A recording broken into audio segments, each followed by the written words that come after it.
Bonjour, mon petit chou. I'm your host, Dick Marlborough.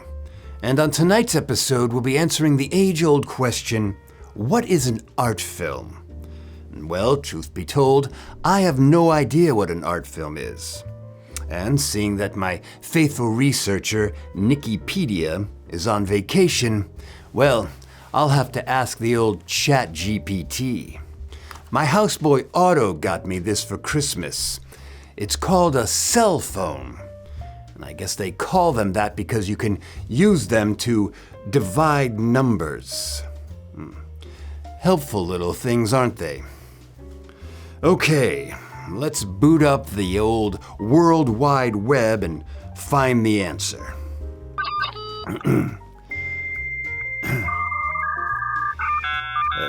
Sorry, it's taking a while to connect to CompuServe. We'll be right back.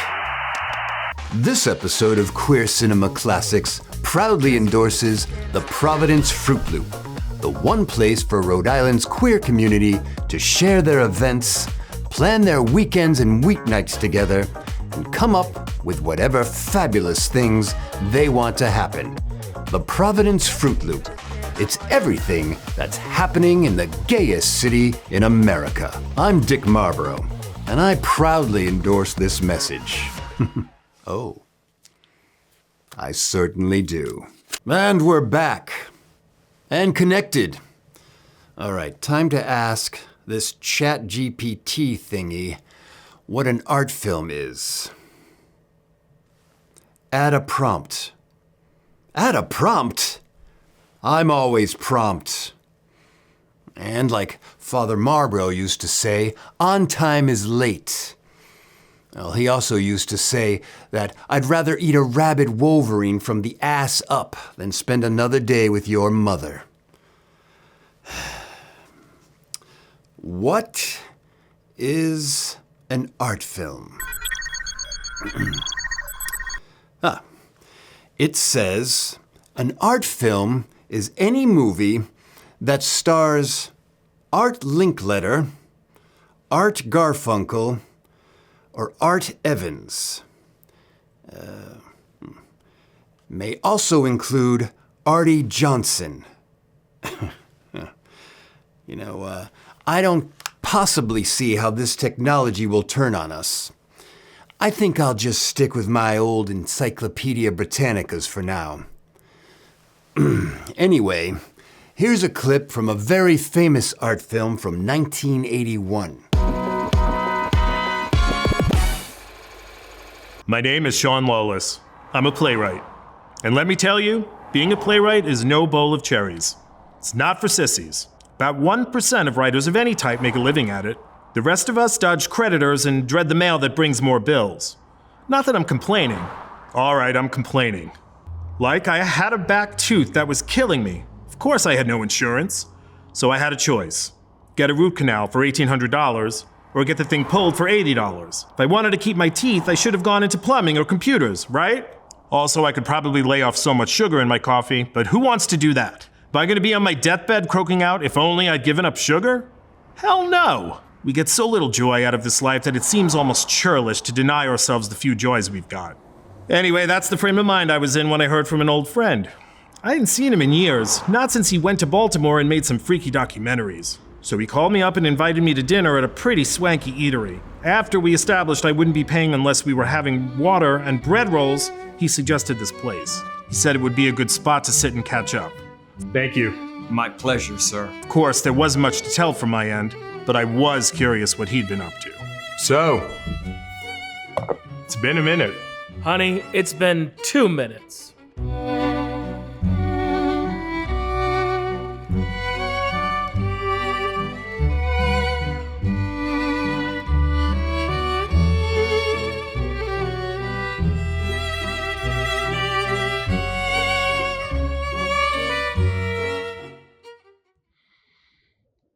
Are you gonna eat your roll? I am. So what you been up to? Oh, nothing much. Just the revolutionary remastering of human destiny through the theatrical protocol. Do what now? After my many successes in the medium of film, I realized that Hollywood had nothing else to offer me. I had to go back to the source. I had to go back to the forest of the night, to Plato's shadow play on the wall of the cave. I've heard of Plato's Cave, didn't you? You're thinking of Plato's retreat, and no, I did not. But I digress. I had to escape this world, this soft, familiar world. I had to hop on the first puddle jumper to a strange place, a primeval place, a place I didn't even know the language for. Europe? No, Pawtucket. I tell you, their accent is thicker than a bowl of oatmeal. Anyway, we capered through the woods. Oh, how we capered. Capered. And frolicked. We read our volumes of Hegel and played out master and slave scenarios, that sort of dialectic. But my scene partner wanted me to be a dominatrix, and I was in more of a bottoming mood that week.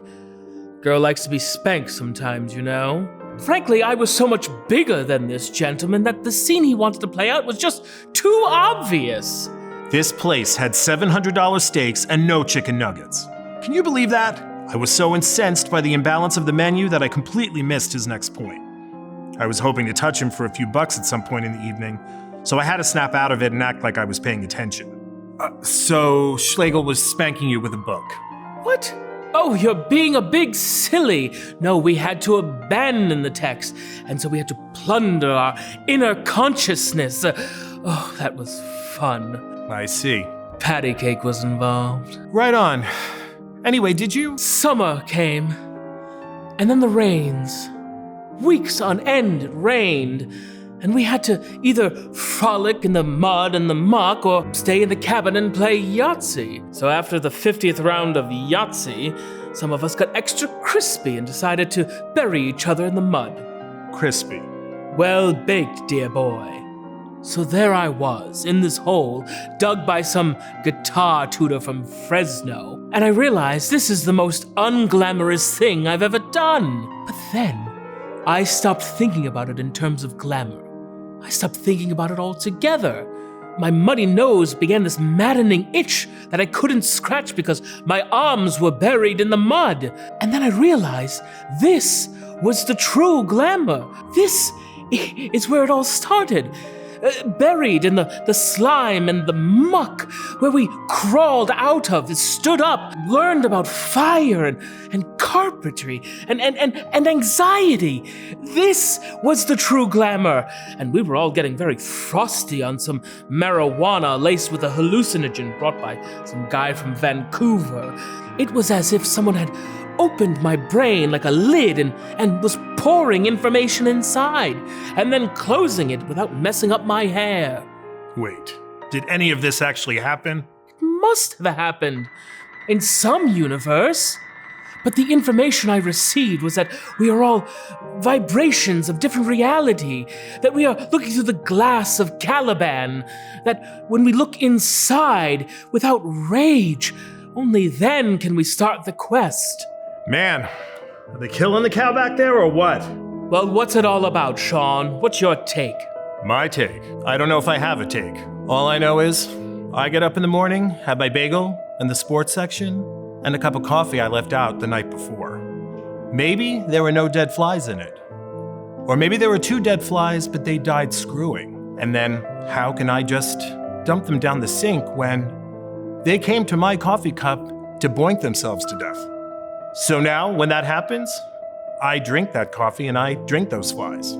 After a while, you get to like the taste. It's kind of like nuts in a muffin. You can kind of taste the nuts, but you put up with it because the muffin is so good. That's fucked up. Dear ChatGPT, please write a 29-page erotic fan fiction starring Victor Mature, Ann Baxter, Ruth Buzzy, and a vat of lime jello. Please make the leading man a handsome, very tall man of a certain age. And maybe he hosts a YouTube channel. Yes. And so, Oh, hey there! We're back. Hope you enjoyed the clip.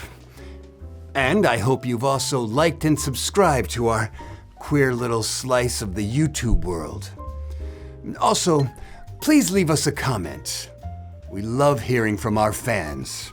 And until next time, my little movie mavens, stay fabulous.